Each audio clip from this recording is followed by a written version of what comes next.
Hello students, class 11th का chapter 11 P block के तत्व का आज हम दूसरा भाग देख रहे हैं। कल के भाग में मैंने आपको आवर्त सारणी में पी ब्लॉक के जो आपके ग्रुप नंबर 13 और 14 उनकी पोजीशन बताई और उनका इलेक्ट्रॉनिक विन्यास बताया। अब आज हम लोग शुरू करते हैं समूह 13 को प्रॉपर पढ़ना, है ना। वैसे 13 और 14 की कॉमन बातें पढ़ी थी कल हमने। अब आज हम लोग शुरू करते हैं समूह 13, है ना। तो आप लोग अपनी कॉपी में हेडिंग डालिए समूह 13। पी ब्लॉक का बिल्कुल पहला ग्रुप है ये। और कौन कौन आते हैं इस ग्रुप में? बैंगन, आलू, गाजर इन थैली में नहीं। अब आप कहोगे ये क्या नया तत्व आ गया भाई, इसके बारे में तो पहले कभी बताया ही नहीं, है ना। बैंगन, आलू, गाजर इन थैली में नहीं, मतलब जैसे प्लास्टिक पे बैन हो गया है ना, हम लोग सब्जी मंडी जाते हैं समझ लो और प्लास्टिक की थैली में लेते हैं बैंगन, आलू, गाजर, थैली में नहीं, है ना। यानी प्लास्टिक की थैली में नहीं, कपड़े के झोले में रखी है। ऐसे आप इसको याद कर सकते हैं। ये जो नया तत्व है, इस तत्व का नाम है निहोनियम, है ना। निहोनियम। इसका परमाणु क्रमांक 113 है, ठीक है। देखो परमाणु क्रमांक इसका कितना होता है? 5, 13, 31, 49, 81 और 113, ठीक है। ये जो तत्व है ये सबसे नीचे का तत्व है और ये रेडियो एक्टिव तत्व है। वैसे 113 नंबर का जो परमाणु क्रमांक है, अगर IUPAC प्रणाली के हिसाब से इसका सिंबल या प्रतीक चिन्ह हम लोग बनाएं तो वो होता है UUT, है ना। मैंने आपको IUPAC प्रणाली के हिसाब से भी ये प्रतीक चिन्ह बनाना सिखाए थे, तो वो UUT है, अनअंट्रियम। लेकिन निहोनियम भी इसका नाम है। तो ये नई चीज़ आपको आज पता चली है। तो इसके बारे में हम कॉमन चीज़ें पढ़ लेते हैं थोड़ी सी। इलेक्ट्रॉनिक विन्यास के बारे में हमने कल बात की थी, तो बार बार वही बात नहीं दोहराएंगे। सामान्य इलेक्ट्रॉनिक विन्यास है NS2 NP1, यानी इन सबके बाह्यतम कोश में कुल 3 इलेक्ट्रॉन होते हैं। ये बात तो पक्की है ना। पहले अपन इनकी थोड़ी सी भौतिक अवस्थाओं के बारे में पढ़ लें। इन सभी में जो बोरॉन है वो अकेला अधातु है, जबकि अन्य जो तत्व हैं एल्यूमिनियम, गैलियम, इंडियम, थैलियम, है ना। और ये जो NH है निहोनियम, ये तो रेडियोएक्टिव तत्व है, प्रकृति में बहुत कम मात्रा में पाया जाता है और वो ज़्यादा प्रचलित भी नहीं है। तो बोरॉन अधातु है, बाकी सभी क्या है? सभी धातु है ना। और रेडियोएक्टिव धातु कौन है? यहाँ पे आप लिख सकते हैं कि ये है आपका रेडियोधर्मी तत्व या रेडियोधर्मी धातु, ठीक है। सबसे ज़्यादा मात्रा में जो प्रचलित है वो धातु है एल्यूमिनियम।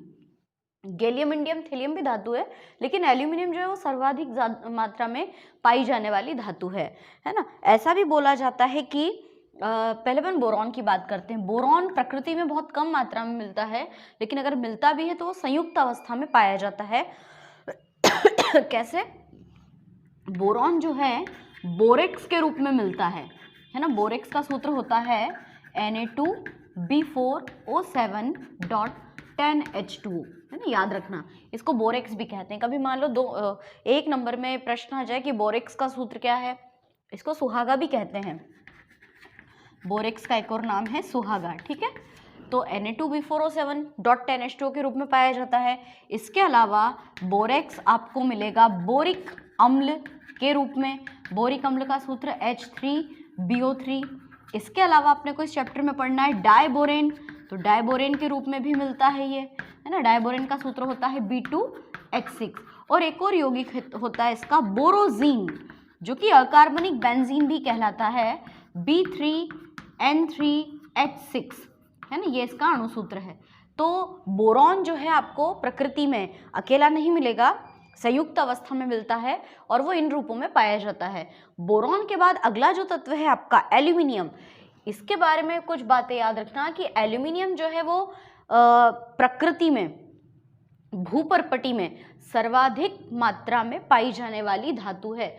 सबसे ज़्यादा मात्रा में अगर कोई धातु पाई जाती है तो वो एल्यूमिनियम है। लेकिन तत्व की दृष्टि से अगर इसका नंबर देखा जाए तो ये तीसरा नंबर का तत्व है जो भूपर्पटी में सर्वाधिक मात्रा में पाया जाता है। जैसे कि सबसे पहले नंबर पे कौन होगा, है ना, तो सबसे पहले नंबर पे होता है ऑक्सीजन जो 45.5% होता है ना। सबसे ज्यादा मात्रा में पाया जाने वाला तत्व कौन सा है भूपर्पटी में, ऑक्सीजन। उसके बाद बात आती है सिलिकॉन की। सिलिकॉन जो है वो 27.7% होता है। और तीसरे नंबर पे आता है आपका एल्यूमिनियम जो 8.3% होता है। तो अगर सिर्फ धातुओं की हम लोग बात करें, सबसे ज़्यादा मात्रा में पाई जाने वाली धातु कौन है, एल्यूमिनियम। और तत्व के हिसाब से कौन से नंबर पे प्रेजेंट होती है, तीसरे नंबर पे। ये कुछ छोटी छोटी बातें हैं जो ऑब्जेक्टिव के लायक हैं, आप इसको ध्यान से नोट भी कर लीजिए और इसके ऊपर आप अपने मन से ऑब्जेक्टिव टाइप क्वेश्चंस बना सकते हैं। अच्छा, एल्यूमिनियम जो है वो प्रकृति में किस रूप में पाई जाती है, तो एल्यूमिनियम के तो बहुत सारे अयस्क होते हैं और एल्यूमिनियम का एक प्रमुख अयस्क है जिसका नाम है बॉक्साइट अयस्क, है ना। बॉक्साइट अयस्क का सूत्र क्या होता है, Al2O3.2H2O। इस रूप में सबसे ज़्यादा पाया जाता है जो कि राजस्थान में और कर्नाटक, मध्य प्रदेश, महाराष्ट्र, वहाँ पर सबसे ज़्यादा मात्रा में प्रेजेंट होता है। इसके अलावा कोरंडम के रूप में भी ये मिलता है। कोरंडम का सूत्र होता है Al2O3। एक एल्यूमिनियम का बहुत महत्वपूर्ण खनिज है जिसका नाम है क्रायोलाइट, है ना। तो क्रायोलाइट का सूत्र भी पूछते हैं Na3Al(F6)। इस रूप में ये प्रकृति में मिलता है, कौन, एल्यूमिनियम। तो ये कुछ जनरल बातें की हमने कि इस समूह में boron, aluminium, gallium, indium, thallium और निहोनियम नाम के तत्व होते हैं, जिनमें से बोरॉन और एल्यूमिनियम के बारे में हमको ज़्यादा अध्ययन करना है। अगर हम इसको छोड़ दें तो हमारे कोर्स में इन सबके तुलनात्मक अध्ययन वाले पॉइंट्स दिए हुए हैं। जैसे इनके भौतिक गुण हमने देखे कि ये अधातु है, बाकी सब धातु हैं। ये काले रंग की धातु होती है और कठोर धातु होती, अधातु होती है, याद रखना। काला रंग होता है, साथ ही ये कैसा अधातु है, कठोर। जबकि इसकी तुलना में अन्य सभी धातुएं जो होती हैं वो नर्म और मुलायम होती हैं और सफ़ेद रंग की होती है, चमकदार होती है। एल्यूमिनियम धातु तो आप लोगों ने देखी होगी, काफ़ी सुंदर और चमकदार होती है। तो सबसे अच्छे से आपको ये सारी बातें समझ में आ गई। एक और बात याद रखना कि एल्यूमिनियम से खनिज बनता है जिसको हम अभ्रक या इंग्लिश में माइका कहते हैं, है ना। माइका, सन माइका का नाम सुना होगा, है ना। तो हमारा भारत जो है वो माइका उत्पन्न करने में, यानी अभ्रक उत्पन्न करने में नंबर 1 है। तो ये भी ऑब्जेक्टिव आपको ध्यान रखना पड़ेगा कि माइका जो है वो सबसे ज़्यादा हमारे भारत में बनाया जाता है, जम्मू कश्मीर में और मध्य प्रदेश में, कर्नाटक में, उड़ीसा में। अच्छा, एक बात और ध्यान आ रही है मुझे कि गैलियम, गैलियम जो है ना वो एक ऐसा तत्व है जिसका गलनांक सबसे कम है। एक प्रश्न आता है कि वो कौन सी धातु है जिसका गलनांक सबसे कम होता है, तो गैलियम का जो गलनांक है वो बहुत ही कम होता है। कितना कम होता है, लगभग 303 केल्विन, है ना। मतलब ये आपके हथेली पर रखते ही पिघल जाता है। गैलियम से गलना, है ना, सबसे ज़्यादा गलनांक, सबसे कम गलनांक वाला धातु है ये। और गर्मी के दिनों में तो ये द्रव अवस्था में मिलता है, क्योंकि गर्मी के दिनों में टेम्परेचर अपने आप बहुत ज़्यादा हो जाता है, तो ये प्राकृतिक रूप से पिघल जाता है। तो ये पूरा इंट्रोडक्शन हो गया हमारा अच्छी तरह से। अब अपन इनके कुछ गुणों का अध्ययन करते हैं, है ना। इनके गुणों का जब हम लोग अध्ययन करेंगे तो कुछ टॉपिक्स हम लोगों के कंप्लीट हैं, है ना, जिनको हम ज़्यादा डिटेल में नहीं देखेंगे। जैसे समूह 13 के सदस्यों का सबसे पहला गुण हम लिखने वाले हैं इनका इलेक्ट्रॉनिक विन्यास, है ना। तो इलेक्ट्रॉनिक विन्यास तो आपने कल के वीडियो में अच्छे से कंप्लीट कर ही लिया होगा, है ना। तो हम यहाँ पर क्या लिखेंगे कि समूह 13 को बोरॉन परिवार कहते हैं और इस समूह का जो सामान्य इलेक्ट्रॉनिक विन्यास होता है वो क्या है, NS2Np1, है ना, लिखा हुआ है आपके सामने। यानी इनके बाह्यतम कक्षा में कुल कितने इलेक्ट्रॉन्स होते हैं, इनकी बाह्यतम कक्षा में कुल 3 इलेक्ट्रॉन होते हैं, NS2Np1। यानी S कक्षक में 2 इलेक्ट्रॉन और P कक्षक में केवल 1 इलेक्ट्रॉन होता है। यानी इनकी बाह्यतम कक्षा में कुल 3 इलेक्ट्रॉन प्रेजेंट होते हैं, ठीक है। तो ये तो कल हमने डिटेल पढ़ ही लिया। दूसरी बात आती है इनकी परमाणु त्रिज्या। तो इनकी जो परमाणु त्रिज्या होती है ना, वो भी मैंने आपको कल समझाया था कि किसी भी समूह में जब ऊपर से नीचे आते हैं तो ऊपर से नीचे आने पर लगातार परमाणु क्रमांक बढ़ता है। परमाणु क्रमांक बढ़ने के साथ साथ आंतरिक कोशों की संख्या बढ़ती है, जिससे कि कोशों की संख्या बढ़ने के कारण इनका आकार बढ़ता है और परमाणु त्रिज्या भी बढ़ती है ना। थोड़ा सा देख लो फिर से कि जैसे ये बोरॉन है, उसके नीचे आता है एल्यूमिनियम, उसके नीचे आता है गैलियम, है ना। जैसे जैसे हम ऊपर से नीचे आते हैं कंटिन्यूअसली क्या होता है, कोशों की संख्या बढ़ती है और कोशों की संख्या बढ़ने के साथ साथ उनकी परमाणु त्रिज्या बढ़ती है। तो समूह में ऊपर से नीचे आने पर यहाँ पे हम लिख सकते हैं ऊपर से नीचे, या मैं डायरेक्ट बता देती हूँ कि ऊपर से नीचे आने पर परमाणु त्रिज्या इंक्रीज होती है, बढ़ती है ना। ठीक है, तो ये भी बहुत ज़्यादा ऐसे समझने वाली बात नहीं है, इसको हम लोग कल देख चुके थे। इसके बाद हमारा अगला पॉइंट आता है, बहुत महत्वपूर्ण है, आयनन ऊर्जा। आयनन ऊर्जा, आयनन ऊर्जा को आयनन एंथैल्पी भी कह सकते हैं, है ना। आयनन ऊर्जा किसको कहते हैं, किसी भी परमाणु के बाह्यतम कक्षा में से एक इलेक्ट्रॉन को निकालने में लगी ऊर्जा आयनन ऊर्जा होती है। तो देखो ये आपके सामने बना हुआ है बोरॉन के, देखो इन सबके बाह्यतम कोश में 3 इलेक्ट्रॉन है ना, इसमें 2, 8, बाह्यतम कक्षा में 3 इलेक्ट्रॉन है। तो जैसे जैसे परमाणु का आकार बढ़ता जाता है, नाभिक से बाह्यतम कोश के बीच की दूरी बढ़ती है और नाभिक से बाह्यतम कोश के बीच की दूरी बढ़ेगी तो नाभिक का बाह्यतम कोश पे उपस्थित इलेक्ट्रॉन के प्रति आकर्षण कम हो जाएगा, है ना। तो ऊपर से नीचे आने पर इलेक्ट्रॉन निकालना आसान हो जाएगा।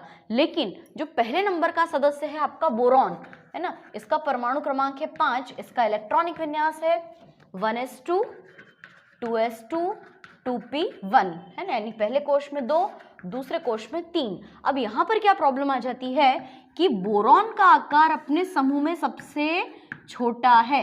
इसकी तुलना में अगर आप एल्यूमिनियम की बात करोगे, है ना, वैसे वही चीज़ वहाँ पर बनी हुई है, तो इसकी तुलना में एल्यूमिनियम का आकार बड़ा है ना। और अगला जो तत्व है गैलियम, उसका और बड़ा, इंडियम का और बड़ा।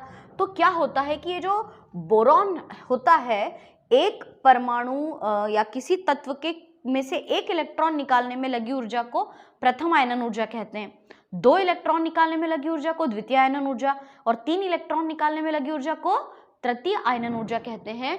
तो इस बोरॉन के तो तीनों इलेक्ट्रॉन निकालने में बहुत अधिक आयनन ऊर्जा की आवश्यकता होती है, इसलिए बोरॉन जो होते हैं ना, वो तीनों इलेक्ट्रॉन त्यागते नहीं है। एक पॉइंट आएगा इसमें ऑक्सीकरण अवस्था वाला, तो ये जितने भी समूह 13 के सदस्य हैं ना, ये सबके सब 3 इलेक्ट्रॉन त्याग कर +3 ऑक्सीकरण संख्या दर्शाते हैं। बोरॉन ऐसा बिल्कुल भी नहीं करता है। क्यों नहीं करता? क्योंकि ये नाभिक जो है उससे बहुत ज़्यादा मजबूती से जुड़ा हुआ है, क्योंकि कोश का आकार छोटा सा है ना, तो नाभिक और बाह्यतम कोश के बीच की दूरी कम है, तो इलेक्ट्रॉन से उसका आकर्षण बहुत ज़्यादा हो रहा है, इसलिए ये बोरॉन के बाह्यतम कोश के इलेक्ट्रॉन को त्यागने ही नहीं देता है। इस वजह से इसकी आयनन ऊर्जा अत्यंत उच्च होती है और आयनन ऊर्जा उच्च होने के कारण इनमें एक प्रॉब्लम ये आती है कि ये सहसंयोजक यौगिक बनाता है ना, इसमें सहसंयोजक यौगिक बनाने की प्रवृत्ति पाई जाती है।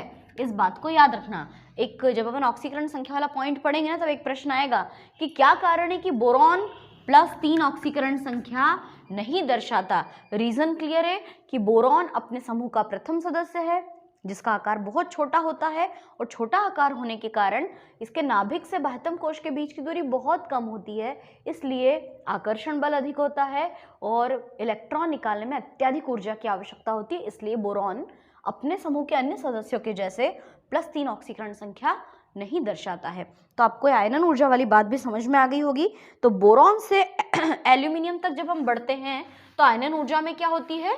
वृद्धि होती है ना। ऊपर से नीचे आने पर आयनन ऊर्जा में लगातार वृद्धि होती है। Boron, aluminium, gallium, indium, thallium, लगातार ऊपर से नीचे आने पर इनके आयनन ऊर्जा का मान बढ़ता है, आयनन ऊर्जा की वृद्धि होती है।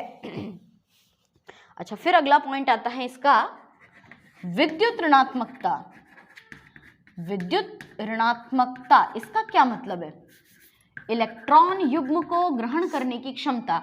अब देखो ये तो इलेक्ट्रॉन त्यागना पसंद करते हैं, तो ऊपर से नीचे आने पर इलेक्ट्रॉन त्यागना आसान होता है, इलेक्ट्रॉन ग्रहण करने में बिलीव नहीं करते हैं, ये इलेक्ट्रॉन के जोड़े के प्रति बहुत कम आकर्षित होते हैं। लेकिन जो पहला तत्व है वो तो छोटे आकार का है ना, तो वो इलेक्ट्रॉन के जोड़े को आकर्षित कर सकता है। तो हम लिखेंगे कि ऊपर से नीचे आने पर इलेक्ट्रॉन विद्युत ऋणात्मकता घटती है, क्योंकि ये तो इलेक्ट्रॉन देना पसंद करते हैं, और विद्युत ऋणात्मकता का मतलब क्या होता है, साझे के इलेक्ट्रॉन को अपनी तरफ खींचना। तो इनको इलेक्ट्रॉन से कोई ज़्यादा विशेष प्रेम नहीं होता है, तो ऊपर से नीचे आने पर विद्युत ऋणात्मकता घटती है। ठीक है, तो ये तो कुछ कॉमन हमने बातें पढ़ी। अब हम अगला इसका जो पॉइंट पढ़ते हैं वो है रासायनिक गुणों में नेक्स्ट पॉइंट बताया गया है ऑक्सीकरण अवस्था। ये बहुत काम का है, प्रश्न आता है कि समूह 13 के सदस्यों की ऑक्सीकरण अवस्था को समझाइए। अलग से इसके ऊपर प्रश्न आएगा, समूह 13 के सदस्यों की ऑक्सीकरण संख्या को समझाइए। तो आप इसका उत्तर कैसे लिखोगे, सुनना ध्यान से। समूह 13 के सदस्यों का सामान्य इलेक्ट्रॉनिक विन्यास NH2 NP1 होता है, अर्थात इनके बाह्यतम कोश में कुल 3 इलेक्ट्रॉन होते हैं, जिन्हें ये त्याग कर, आसानी से त्याग कर उत्कृष्ट गैस की तरह बनने के लिए 3 इलेक्ट्रॉन त्याग कर प्लस 3 ऑक्सीकरण संख्या प्रदर्शित करते हैं। अगर ये तीनों इलेक्ट्रॉन त्याग देंगे तो उत्कृष्ट गैस जैसे हो जाते हैं। लेकिन जो प्रथम सदस्य है बोरॉन, वो प्लस 3 ऑक्सीकरण संख्या प्रदर्शित नहीं करता। उसके पीछे कारण ये है कि बोरॉन का आकार छोटा होता है। अभी बात की ना हमने, बोरॉन का आकार छोटा होता है, तो बोरॉन का आकार छोटा होने के कारण उसके नाभिक से बाह्यतम कोश के बीच की दूरी बहुत कम होती है, इसलिए नाभिक का बाह्यतम कोश के इलेक्ट्रॉन से आकर्षण बहुत ज़्यादा होता है, इसलिए ये अपने इलेक्ट्रॉन नहीं त्यागता है बल्कि सहसंयोजी यौगिक बनाता है ना। इसके अलावा एक और बात है कि ये प्लस 3 ऑक्सीकरण संख्या प्रदर्शित ये तो नहीं करता है, लेकिन जैसे जैसे हम ऊपर से नीचे आते हैं तो ऊपर से नीचे आने पर बोरॉन को छोड़कर एल्यूमिनियम, गैलियम, इंडियम, थेलियम, ये सब के सब 3 इलेक्ट्रॉन त्यागना पसंद करते हैं। एक और प्रॉब्लम है, जैसे जैसे इनके समूह का आकार बढ़ता है, ऊपर से नीचे आते हैं तो आकार बढ़ता है, आकार बढ़ने के साथ साथ ये जो S कक्षक के जो 2 इलेक्ट्रॉन दिख रहे हैं आपको जोड़े में, ये जो दोनों इलेक्ट्रॉन ऑलरेडी जोड़े में हैं, तो ये यहाँ पर अक्रिय युग्म प्रभाव लगाते हैं। अलग से प्रश्न में पूछते हैं कि अक्रिय युग्म प्रभाव क्या होता है। अक्रिय का मतलब अकड़ना, क्रिया नहीं करना, अक्रिय क्रियाशील नहीं, युग्म यानी कि जोड़ा, काय का जोड़ा है, ये इलेक्ट्रॉन्स का जोड़ा है ना। इनके पास में जो 3 इलेक्ट्रॉन है वो ऐसे हैं, पहले कोश में 2 लिखते हैं ना अपन, तो वो 2 जोड़े में हैं और 1 इलेक्ट्रॉन ऐसा होता है। तो क्योंकि इनका जोड़ा पहले से ही कंप्लीट है, तो ये किसी और के साथ इलेक्ट्रॉन शेयर क्यों करेंगे या क्यों ये अपना इलेक्ट्रॉन त्यागेगा। देखो इसका जोड़ा बना है, ये बेचारा अकेला है। तो समूह के सदस्य ऊपर से नीचे आने पर जैसे जैसे इनका आकार बढ़ता है ना, आकार बढ़ने के साथ साथ S कक्षक के इलेक्ट्रॉन द्वारा अक्रिय युग्म प्रभाव दर्शाया जाता है, इसलिए इनकी ऑक्सीकरण संख्या प्लस 3 के साथ साथ प्लस 1 भी होती है। यानी जैसे जैसे अपन ऊपर से नीचे आते हैं ना, तो एल्यूमिनियम के नीचे गैलियम, इंडियम, थेलियम, ये सदस्य प्लस 1 ऑक्सीकरण संख्या भी प्रदर्शित करते हैं, है ना। मतलब ये 1 इलेक्ट्रॉन त्यागना ज़्यादा पसंद करते हैं बल्कि प्लस 3 की तुलना में, क्योंकि वही अक्रिय युग्म प्रभाव। और अक्रिय युग्म प्रभाव कब दिखाया जाता है, जैसे जैसे इनका साइज इंक्रीज होता है, इनका आकार बढ़ता है। ठीक है, तो ये बात आपको अच्छी तरह से समझ में आ गई होगी। अब हम बात करते हैं इनके अन्य रासायनिक गुणों की, है ना। तो मुझे लगता है ये इतना समझ में आ गया होगा आपको अच्छी तरह से। तो इनके कॉमन गुण कंप्लीट होने के बाद अब हम लोग आते हैं जो सबसे पहला तत्व है बोरॉन, उससे रिलेटेड कुछ यौगिकों का अध्ययन करेंगे। तो एक प्रश्न आता है कि BX3 या कभी कभी यूं भी बोलते हैं कि BCl3, है ना, या BF3। देखो आपको सभी को पता है कि X का मतलब क्या होता है, X मतलब कि हेलोजन परमाणु, है ना। X के स्थान पर परमाणु समूह 17 के तत्व आते हैं। समूह 17 में कौन कौन आते हैं, fluorine, chlorine, bromine, iodine, astatine, है ना। तो फ्लोरीन, क्लोरीन, ब्रोमीन, आयोडीन और एस्टेटाइन तो क्योंकि रेडियो एक्टिव तत्व है तो उसको छोड़ दिया जाए यदि, तो आप कुछ भी वैल्यू रख लो, बोरॉन ट्राई हेलाइड, एक्स को हेलाइड्स कहते हैं, या बोरॉन ट्राई क्लोराइड या बोरॉन ट्राई फ्लोराइड, जो आपको ठीक लगे। तो BX3 लुईस अम्ल की तरह व्यवहार प्रदर्शित करते हैं, क्यों? लुईस अम्ल की तरह व्यवहार प्रदर्शित करते हैं, क्यों? है ना, ये प्रश्न बहुत इंपॉर्टेंट है। BX3 लुईस अम्ल की तरह बिहेव क्यों करता है? तो लुईस अम्ल क्या होता है पहले तो आपको ये पता होना चाहिए, चैप्टर 7 में है। लुईस नाम के एक वैज्ञानिक थे, उन्होंने ये बताया था, उन्होंने अम्ल क्षार का सिद्धांत दिया था। आर्हेनियस, ब्रॉन्स्टन-लॉरी और लुईस, ये 3 साइंटिस्ट थे जिन्होंने अपना अम्ल क्षार सिद्धांत दिया था। लुईस ने ये बोला था कि भैया जो इलेक्ट्रॉन का जोड़ा, इलेक्ट्रॉन युग्म यानी कि इलेक्ट्रॉन ऐसे 2 बिंदी है ना, इलेक्ट्रॉन युग्म जो देते हैं, जो इलेक्ट्रॉन युग्म देना पसंद करता है वो तो क्षार होते हैं, और जो इलेक्ट्रॉन युग्म लेते हैं, इलेक्ट्रॉन युग्म लेते हैं मतलब कि ग्राही होते हैं, इलेक्ट्रॉन का जोड़ा लेना चाहते हैं, वो अम्ल कहलाते हैं। ठीक है, ये लुईस का कहना था। अब प्रश्न पढ़ो क्या लिखा है कि बोरॉन ट्राइहेलाइड लुईस अम्ल की तरह व्यवहार क्यों करता है। मतलब बोरॉन ट्राइहेलाइड इलेक्ट्रॉन का जोड़ा लेना चाहता है, क्यों चाहता है देखते हैं अपन। तो देखिए, बोरॉन का परमाणु क्रमांक 5, इलेक्ट्रॉनिक विन्यास ऐसा कह देते हैं अपन 1s2 2s2 2p1, यानी पहले कोश में 2, दूसरे कोश में 3। देखो किसी भी तत्व के जो रासायनिक गुण होते हैं वो एग्जैक्टली उसके इलेक्ट्रॉनिक विन्यास पर डिपेंड करते हैं, है ना, इसलिए हमको बार बार इसको रिपीट करना पड़ता है। एक्स यानी कि हेलोजन। अब आप हेलोजन में फ्लोरीन, क्लोरीन, ब्रोमीन, आयोडीन, जो आपकी मर्जी वो ले लो। जैसे मैंने फ्लोरीन लिया है ना, इसका परमाणु क्रमांक 9, इलेक्ट्रॉनिक विन्यास 1s2 2s2 2p6 3s2 3p5, है ना, यानी पहले कोश में 2, सॉरी मैंने ये किसका लिख दिया पता है, ये क्लोरीन का लिख दिया। चलो यहाँ क्लोरीन कर लेते हैं। तो 17 इलेक्ट्रॉन 2 8 7, अगर फ्लोरीन लेते तो 2 7 हो जाता, हो गया ना, 8 और 2 10 और 7 17। अब बोरॉन ट्राइहेलाइड कैसे बना, तो देखिए बोरॉन के बाह्यतम कोश में कितने इलेक्ट्रॉन है, 3 इलेक्ट्रॉन। क्लोरीन कितनी बार लेना है आपको, ट्राइहेलाइड है ना, आपको BCl3 बनाना है, तो Cl कितनी बार लेना है आपको, 3 बार। प्रत्येक Cl के बाह्यतम कोश में कितने इलेक्ट्रॉन है, 7, मतलब कि 1 2 3 4 5 6 7।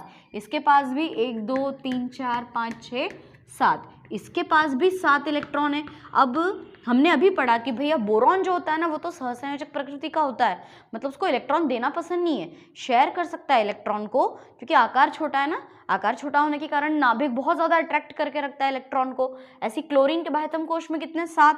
सबके सब क्या चाहते हैं भैया, अपना अष्टक पूरा करना चाहते हैं। इसके बाह्यतम कोश में 7 इलेक्ट्रॉन है, ये चाहता है कि काश कोई मुझे 1 इलेक्ट्रॉन दे दे तो मेरा अष्टक पूरा हो जाए। इसके बाह्यतम कोश में 3 इलेक्ट्रॉन है, ये भी चाहता है कि यार काश 5 इलेक्ट्रॉन कहीं से मिल जाए तो 8 हो जाए कंप्लीट।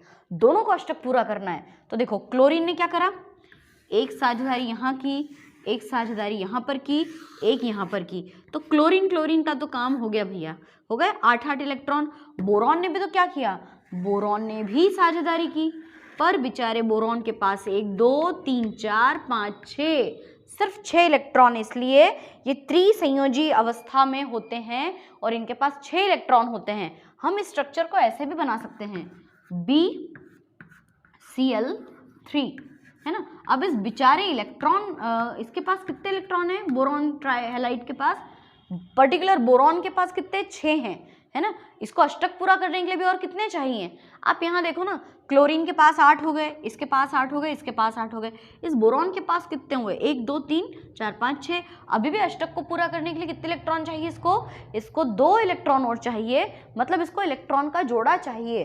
तो बोरॉन ट्राइहेलाइड इलेक्ट्रॉन का जोड़ा ग्रहण करना चाहता है, इसलिए ये लुईस अम्ल की तरह व्यवहार प्रदर्शित करता है। तो अब इसकी मदद कौन करता है, इसकी मदद करने के लिए आ जाता है अमोनिया।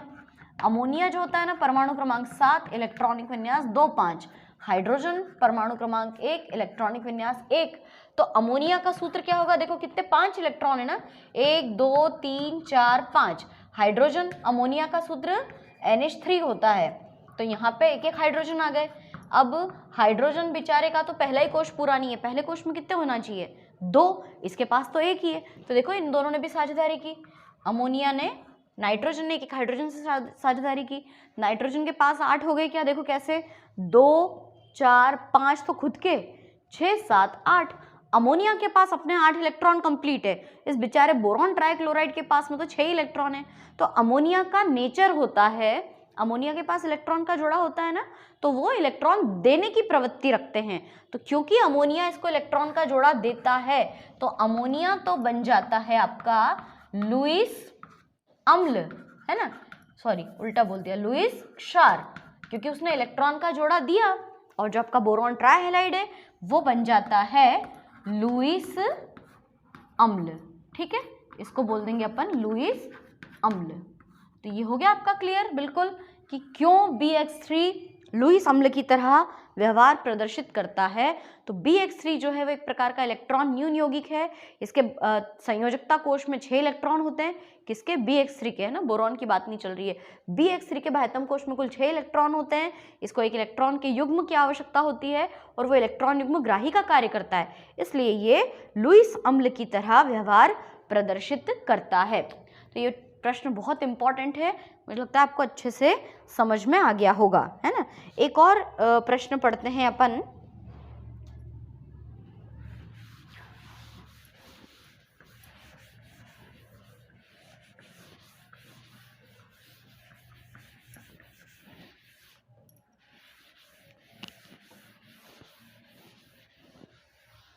अगला टॉपिक लेते हैं हम, बोरोजिन क्या है ना।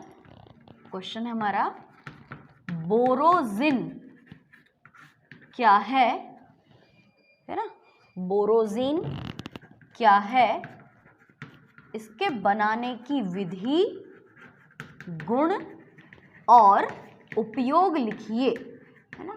वैसे तो बहुत ज़्यादा इंपॉर्टेंट टॉपिक नहीं है, लेकिन फिर भी बोरॉन जो है उससे बहुत सारे यौगिक बनते हैं ना, जैसे बोरेक्स बनता है और डाइबोरेन बनता है। हमने स्टार्टिंग में जो जो नाम लिए उनको हम थोड़ा सा देख लें। अच्छा, बोरोजिन को ऐसे भी पूछते हैं, अथवा करके पूछते हैं, और करके क्या पूछते हैं कि अकार्बनिक बेंजीन किसे कहते हैं, अकार्बनिक बेंजीन किसे कहते हैं, अकार्बनिक बेंजीन क्या है ना। ये दोनों सेम चीजें हैं, तो बोरोजिन को ही अकार्बनिक बेंजीन कहते हैं। अब सबसे पहले तो बेंजीन शब्द इंक्लूड हो रहा है, तो पहले ये समझे अपन कि भाई बेंजीन क्या होता है ना। देखो बेंजीन जो है, पहले तो अपन बोरोजिन की ही बात करते हैं कि इसका आंसर आप लिखोगे कि बोरोजिन को ही अकार्बनिक बेंजीन कहते हैं। बोरोजिन का जो अणुसूत्र है वो B3N3H6 होता है। इसको अकार्बनिक बेंजीन क्यों कहते हैं, तो बेंजीन का अणुसूत्र क्या है, C6H6, है ना, और बोरोजिन का अणुसूत्र क्या है, B3N3H6, ठीक है। तो बेंजीन की संरचना देखो कैसी है, कितने कार्बन, 1 2 3 4 5 6, और प्रत्येक कार्बन से कौन जुड़ा हुआ है, एक एक हाइड्रोजन परमाणु जुड़ा हुआ है। हम सभी जानते हैं कि कार्बन के बाह्यतम कोश में 4 इलेक्ट्रॉन होते हैं, 1 2 3 4, इसके पास भी ऐसे ऐसे 4 इलेक्ट्रॉन्स प्रेजेंट होते हैं, और प्रत्येक कार्बन परमाणु जो होता है वो साझेदारी द्वारा सहसंयोजक बंध बनाता है। तो देखो ये कैसे सहसंयोजक बंध बनाएगा, ये इस तरह से इलेक्ट्रॉनों की साझेदारी हो जाएगी, है ना, और एक एक साझेदारी यहाँ पर होगी हाइड्रोजन के साथ में, है ना, ये ऐसे। अब यहाँ पे एक एक एक्स्ट्रा इलेक्ट्रॉन बच गया, तो इसमें ऐसे बॉन्ड्स पाए जाते हैं, ठीक है। तो ये जो मैंने पूरा आपको संरचना सूत्र खोल के बताया है, हम इसको शॉर्टकट में ऐसे भी तो लिखते हैं।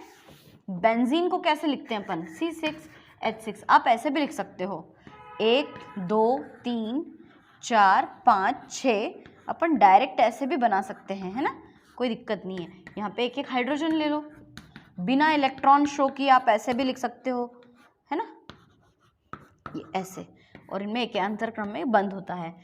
तो बोरोजिन को अकार्बनिक बेंजीन क्यों कहते हैं, क्योंकि बोरोजिन की संरचना बेंजीन के समान होती है, इसलिए उसको अकार्बनिक बेंजीन कहते हैं। इसकी संरचना बताने के पहले मैं आपको विधि बताऊंगी कि कैसे इसको बनाया जाता है। तो क्या करते हैं इसको बनाने के लिए, जब डाइबोरेन की क्रिया अमोनिया से कराते हैं, डाइबोरेन का सूत्र B2H6, इसकी क्रिया अमोनिया से कराते हैं, अमोनिया का सूत्र NH3, तो बन जाता है आपका बोरोजिन B3 N3H6 और बदले में हाइड्रोजन गैस मुक्त हो जाती है। अब हमारा काम है इसको बैलेंस करना, है ना। B2H6 का नाम क्या होता है भैया, 2 बार बोरॉन है ना, इसलिए इसका नाम है डायबोरेन, है ना। NH3 का नाम क्या है, अमोनिया, और ये जो बन गया इसका नाम क्या है, बोरोजीन, और जो मुक्त हुआ वो क्या होता है, हाइड्रोजन। तो विधि कितनी सरल है कि जब डायबोरेन को अमोनिया के साथ गर्म करते हैं तो बोरोजीन बनता है, हाइड्रोजन गैस मुक्त होती है। समीकरण को बैलेंस करना पड़ेगा। यहाँ पे बोरॉन 2 बार है, यहाँ पर बोरॉन 3 बार है, तो उस 3 का गुणा यहाँ कर दो और इस 2 का गुणा यहाँ कर दो। बोरॉन तो हो गया भैया बैलेंस, कैसे, 3 दूनी 6, 2 तिया 6। नाइट्रोजन कितना कर दिया अपन ने यहाँ पे, 3 दूनी 6 नाइट्रोजन, यहाँ 6 लगा दो। अब बचा हाइड्रोजन, हाइड्रोजन पता है कितना हो रहा है, 6 तिया 18 और 6 तिया 18, 18 और 18 36, तो 36 में से 6 दूनी 12 और यहाँ पर 12, 36 में से 12 गए तो कितने बचेंगे, यहाँ पे अगर अपन 12 लिखें तो 12 दूनी 24 और 6 दूनी 12, 24 और 12 कितने हो जाएंगे आपके, 36 हो गए, 36 कंप्लीट। तो ये है आपका पूरा डायबोरेन बनाने की विधि, है ना। अब डायबोरेन बनाने की विधि, गुण उपयोग तो इसमें नहीं बताए हैं, गुण उपयोग वैसे दिए ही नहीं है, लेकिन हाँ अकार्बनिक बेंजीन होता है ये। मैंने गलती से गुण उपयोग लिख दिया, वैसे तो ये टॉपिक अपनी किताब में दिया ही नहीं है, लेकिन फिर भी हमको थोड़ा बहुत पता होना चाहिए। सिर्फ इतना सा पूछते हैं अकार्बनिक बेंजीन किसको बोलते हैं, तो डायबोरेन को बोलते हैं। और क्यों बोलते हैं, क्योंकि इसकी संरचना बिल्कुल किसके जैसी होती है, बेंजीन के जैसी। अब मैं आपको इसकी संरचना बताती हूँ। देखिए इसमें प्रत्येक बोरॉन जो होता है, बोरॉन अल्टरनेट रूप से जुड़े रहते हैं नाइट्रोजन से, मतलब 2 B कभी भी साथ में नहीं जुड़ेंगे, 2 N कभी भी साथ नहीं जुड़ेंगे। नाइट्रोजन से कौन जुड़ेगा, बोरॉन, बोरॉन से कौन जुड़ेगा, नाइट्रोजन, यहाँ पे क्या आ जाएगा, नाइट्रोजन, है ना। अब देखो इन सबके साथ एक एक कौन जुड़ा हुआ होता है, हाइड्रोजन, B3N3H6। बोरॉन की संयोजकता भी 3 है, नाइट्रोजन की संयोजकता भी 3 है ना। तो ऐसी संरचना होने के कारण हम इसको क्या कहते हैं, अकार्बनिक बेंजीन। तो ये आपका बोरोजीन कंप्लीट हुआ, ठीक है। तो आज हमने 2 यौगिक पढ़े, बोरॉन ट्राइहैलाइड और बोरोजीन की संरचना।